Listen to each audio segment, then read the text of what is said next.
Bonjour et bienvenue, je suis Anne-Marie Cunier et je suis ravie de vous recevoir dans le podcast Learn and Enjoy.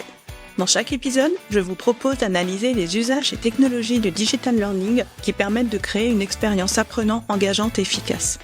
Avec des experts et professionnels du monde de la formation et de l'éducation, nous décoderons ensemble les bonnes pratiques qui marchent et les outils et méthodes qui permettent de transformer l'expérience d'apprentissage pour créer un effet waouh auprès des apprenants. Laissez-vous inspirer.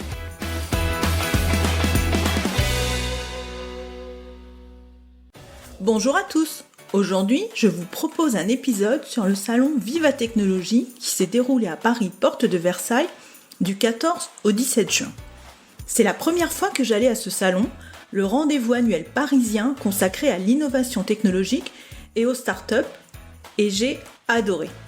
C'est le plus grand salon tech en Europe. Et c'est un vrai concentré d'innovation. En compagnie de Lucie Dorn, je vous propose dans cet épisode un feedback de cette édition. Lucie est la fondatrice de Creative IP et propose des accompagnements pour aider les acteurs de la formation à développer leur créativité pédagogique. Alors c'est un épisode un petit peu différent des autres parce que c'est un épisode en asynchrone. En effet, j'ai envoyé des questions à Lucie et elle m'a envoyé ses réponses. D'ailleurs, merci beaucoup Lucie d'avoir pris le temps de réaliser cet épisode avec moi. De mon côté, je me suis rendue au salon le mercredi 14 juin. Alors Vivatech, c'est un peu comme une immense exposition. On y va pour s'inspirer et découvrir en avant-première des technologies qui feront la société de demain. Les innovations faisant appel à l'intelligence artificielle étaient très nombreuses. D'ailleurs, lors de son intervention, Emmanuel Macron a fait quelques annonces pour le développement de l'intelligence artificielle, notamment le renforcement des financements publics à hauteur de 500 millions d'euros. Il y avait beaucoup de startups qui étaient hébergées sur les stands des grands groupes, et donc il faut prendre son temps pour découvrir ce qu'elles proposent. De mon côté, j'en ai repéré 4 qui peuvent nous intéresser dans le domaine du learning. Tout d'abord, Hour One, une intelligence artificielle générative qui permet de créer du contenu vidéo avec des humains virtuels depuis de simples textes. En fait, vous fournissez à l'outil un texte et l'outil vous génère une vidéo avec des personnages qui parlent et qui sont vraiment très très réalistes. Pour l'instant, c'est encore un peu juste avec les voix françaises, cela manque un peu d'émotion, mais je suis sûre que cela va s'arranger. Ensuite, Magic Leap, une solution de réalité virtuelle pour être, entre guillemets, avec ses collègues, même à distance, via une coprésence holographique. Grâce à cette solution, vous pouvez être à votre bureau et discuter avec votre collègue comme s'il était là, alors que dans la réalité, il est à son bureau qui peut se trouver à plusieurs kilomètres du vôtre. Ensuite, Echo, une plateforme qui permet d'enregistrer très facilement des audios. Il suffit de vous enregistrer et c'est implémenté directement sur le site ou dans une newsletter. Et là, je vois très bien son utilité pour recueillir des témoignages d'apprenants. Par exemple, ou bien insérer des capsules audio qui présentent un programme de formation dans un parcours d'onboarding des apprenants. Et enfin, l'Atelier des chefs, un organisme de formation qui digitalise la formation des métiers manuels. Et là, je vais laisser Lucie vous en parler plus longuement. Et puis bien sûr, dans un salon, on déambule dans les allées. Et au fil de ces déambulations, j'ai eu un gros coup de cœur pour Miroka. Je pense que vous l'avez peut-être vu passer dans les médias, aux informations. Donc c'est un robot personnage qui intègre de l'intelligence artificielle développé par Enchanted Tools. On dirait vraiment qu'il a de vraies émotions et qu'il vit ses émotions. J'ai aussi adoré le magnifique stand de LVMH qui exposait les dernières innovations du groupe, dont des outils pour enrichir la relation client. Donc c'est peut-être des pistes pour s'inspirer, pour enrichir la relation apprenant, pourquoi pas. Alors j'ai été un petit peu déçue parce que j'aurais aussi aimé vivre l'expérience en réalité augmentée de la réplique du siège de Fendi à Rome qui était proposée, mais il y avait beaucoup trop d'attentes malheureusement. Et puis j'ai pu découvrir ce que propose le Lab RH. Je voyais régulièrement passer des posts sur LinkedIn, mais je n'avais pas encore pris le temps de découvrir ce que proposait cette association. Et c'est donc une association qui rassemble des startups et des grandes entreprises afin d'inspirer les ressources humaines pour les rendre acteurs du futur du travail. et je les remercie vraiment pour leur accueil très chaleureux et les livres qu'ils m'ont offerts et qui me seront très utiles pour mes prochains épisodes du podcast. Voilà, maintenant je vous propose d'écouter le retour de Lucie, qui va tout d'abord se présenter en quelques mots. Eh bien, bonjour Anne-Marie, donc je m'appelle Lucie Dorn et je suis fondatrice de Creative IP. Je propose du coaching en stratégie créative dédié à la pédagogie. Alors, comment as-tu trouvé l'ambiance du salon ?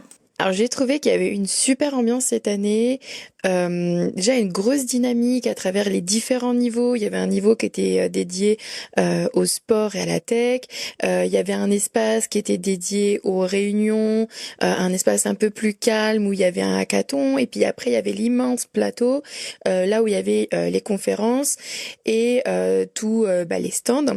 Ce que j'ai bien aimé aussi, c'est que sur ce grand plateau, il y avait une très très grande diversité. Toutes les boîtes qui étaient incubées par les régions étaient présentes, différentes nationalités, différents pays, enfin c'était un super mix. Quelles sont les innovations que tu as repérées et les tendances que tu as remarquées ? Alors oui, cette année j'ai trouvé des innovations sur sur le côté RH. J'ai testé un entretien de recrutement géré par intelligence artificielle. Donc en fait, on se positionne derrière une caméra, on se présente, l'intelligence artificielle nous pose des questions, on y répond, et en fonction des réponses, il y a des diagrammes qui sont faits et une analyse de notre profil qui est faite par une intelligence artificielle et qui ensuite est envoyée à l'entreprise avec un scoring déterminé par la machine. Alors, j'ai trouvé que c'était intéressant parce que je me suis dit que ça pouvait laisser la chance à plus de monde. Peut-être qu'il y a des personnes qui sont pas des marketeurs dans l'âme et qui font pas les plus beaux CV ou qui savent pas très bien se mettre en avant à travers un document papier qu'on envoie en CV virtuel. Et en fait, je me suis dit c'est bien, ça va permettre à plus de chances de pouvoir peut-être accéder à des postes auxquels ils n'auraient pas été retenus dans un premier temps. Après, le traitement par la machine, malheureusement, ça veut dire, j'imagine, que si on ne donne pas les bons mots-clés, ou si on n'a pas, peut-être, elle analyse certainement aussi la posture corporelle, si on n'a pas la bonne posture, ça peut être rédhibitoire. Voilà, donc j'ai trouvé des plus et des moins à cette pratique. Ensuite, seconde tendance, la robotique. C'était vraiment très présent. Alors ça fait plusieurs années que je fais le salon et la robotique a toujours été là à Vivatech. On a vraiment en tête l'image de ces petits robots associés au logo de Vivatech. Ça a toujours été l'ADN de Vivatech. Mais on était vraiment sur du robot mignon, de démonstration. J'y voyais pas d'usage réel à part peut-être des robots conversationnels. Mais il n'y avait pas vraiment pour moi de use case. Là, en robotique, cette année, j'ai vu des choses assez avancées. Un robot qui permet de faire une visite de chantier. Donc, c'est un robot qu'on met sur un chantier. Il filme tout le décor à 360. Il a des points d'intérêt et il fait remonter cette vidéo au chef de chantier qui l'analyse à distance. Donc ça, j'ai trouvé ça intéressant. On peut aussi communiquer à travers le robot aux équipes qui sont sur place, etc. Ensuite, j'ai vu, alors dans le côté robotique différent, j'ai vu tout ce qui était exosquelette, que j'ai trouvé aussi intéressant parce qu'on en voit beaucoup, on en parle beaucoup, mais on en voit peu. Donc voilà. J'ai vu aussi un robot qui était un laboratoire d'analyse mobile. Donc en gros, c'est un robot qu'on peut emmener avec soi sur un site de prélèvement pour faire ses analyses en temps réel. Donc plus besoin d'envoyer les échantillons au labo. Le labo est directement sur place. Un robot livreur autonome, donc ça peut être intéressant pour des zones où il y a pas assez, par exemple, de facteurs, où il y a une surcharge de colis. Moi je vis à la campagne et quand je discute avec ma factrice, elle me dit que ils sont surchargés, ils sont débordés de colis et que c'est difficile à gérer parce que ils passent, des fois les gens sont pas là, donc il faut qu'ils repassent. Enfin, c'est vraiment une gestion que je pense qu'on n'imagine pas quand on n'est pas dans ce milieu, mais qui doit pas être si simple que ça. Après, troisième chose que j'ai notée, c'est vraiment tout ce qui va être la mobilité. La mobilité, c'est rigolo parce que C'est un sujet qu'on traite dans les deux sens, c'est-à-dire la mobilité, c'est la mobilité géographique, mais c'est aussi la mobilité de métier. L'atelier des chefs qui proposait initialement, je sais pas si tu te rappelles, mais initialement c'était des cours de cuisine qu'on faisait entre amis, etc. Aujourd'hui propose toute une gamme de formations en ligne, de formations à des métiers techniques et terrain qui font 100% à distance et qui sont très éloignés du métier de chef cuistot, puisque là, ils proposent des formations au CAP de plombier, d'électricien, de coiffeur. Donc, je trouve que c'est intéressant parce qu'ils ont pris conscience qu'il y avait des personnes qui voulaient, alors ils sont plutôt sur des publics en reconversion, des personnes qui voulaient changer d'horizon professionnel, et donc du coup, ils répondent à ces populations-là en proposant ces formations à distance. Et par contre, donc quand on discute avec eux, en fait, ils expliquent qu'ils envoient un kit, par exemple pour l'électricien, il doit installer dans son espace de travail un panneau avec des branchements électriques, il doit faire ses exercices dessus, il fait des vidéos de ce qu'il a fait, etc. Et une autre chose qui m'a vraiment surprise, c'est un masque de confidentialité pour conf call. En fait, c'est dans ce contexte de mobilité où les gens ne sont pas forcément au bureau, mais peuvent être dans des open space dans leur ville, par exemple, si on imagine qu'ils sont en télétravail et qui veulent quand même aller dans des bureaux partagés. Il y a ces masques de conf call. C'est un masque qu'on met sur le visage, un peu comme les masques qu'on portait pendant le Covid ou les masques anti-pollution quand on faisait du vélo. Et c'est un masque qui permet de ne faire ressortir aucun son. Donc on peut faire une conf call en toute confidentialité. Voilà, c'est les points marquants que j'ai notés sur ce Vivatech. Merci Lucie. Et donc pour conclure, en 3 mots, Vivatech, c'était comment ? Alors en 3 mots, c'était assez dense. Il y avait vraiment, il y a eu beaucoup de secteurs qui ont été représentés. C'est vrai que j'en ai pas parlé et je pense que c'est important quand même de le dire. J'ai vu aussi des innovations pour tout ce qui était problématique.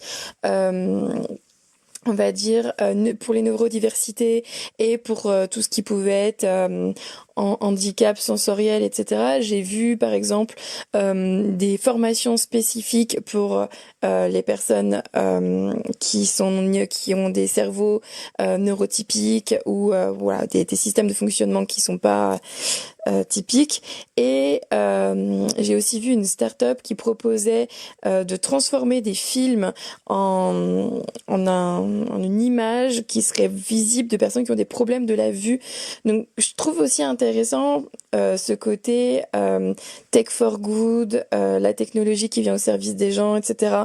Donc j'ai trouvé que ce salon, il était ultra dynamique, positif et comme toujours avec son petit lot de célébrités qui viennent chaque jour et qui créent une grosse émulation dans la communauté. C'était vraiment un chouette moment. Merci beaucoup Lucie pour ce feedback. Il y aurait encore beaucoup à dire sur ce salon, mais une journée c'est vraiment trop court pour tout explorer. En tout cas, j'ai adoré l'ambiance et j'espère pouvoir y retourner l'année prochaine. Voilà, j'espère que cet épisode vous a plu. À bientôt! J'espère que cet épisode vous a plu. Si vous aimez le podcast Learn and Enjoy et si vous avez envie de me soutenir, de m'aider à faire connaître ce podcast, la meilleure façon, c'est de me laisser une note 5 étoiles sur Apple Podcast ou un petit commentaire. Pensez aussi à vous abonner pour être informé de la sortie des prochains épisodes. Et pour rester en contact ou me proposer un thème que vous souhaitez que j'aborde, vous pouvez me rejoindre sur LinkedIn. Vous me trouverez sous mon nom, Anne-Marie Cuinier. Je vous dis à très vite pour un nouvel épisode.